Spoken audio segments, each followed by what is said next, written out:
again, going back to what Kyle says about luck, on Saturday we had played Portsmouth in the FA Cup in the semi-final, and everyone had us nailed on to win. We lost, and the manager at the time was fuming, he was unhappy, and he wanted to change something in the next game against Arsenal, which was on the Wednesday or Thursday, I think.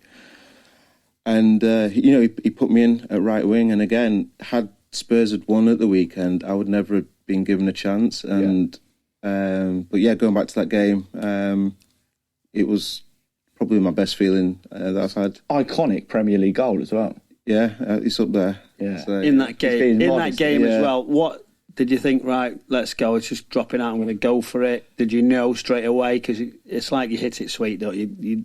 I was on the bench. And what you say? What's he doing? No. It's coming. He's just hit the ball.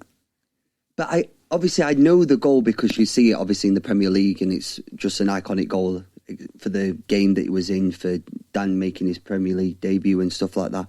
But it was his celebration. He's ran off, and everyone's ran off after him.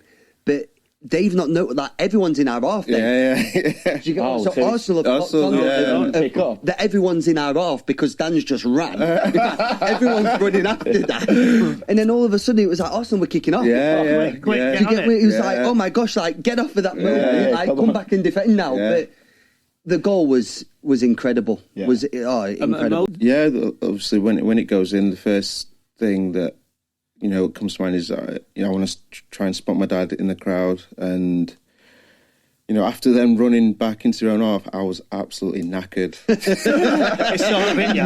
Yeah, I was knackered. And as Kyle said, Arsenal took the kick-off, and it wasn't like I didn't have a few seconds to just process everything. It wasn't until after the game that you sort of realised the magnitude, and it was the tiniest contribution to Spurs doing what they'd been trying to do and break into the top four. And it just felt nice to have some sort of contribution.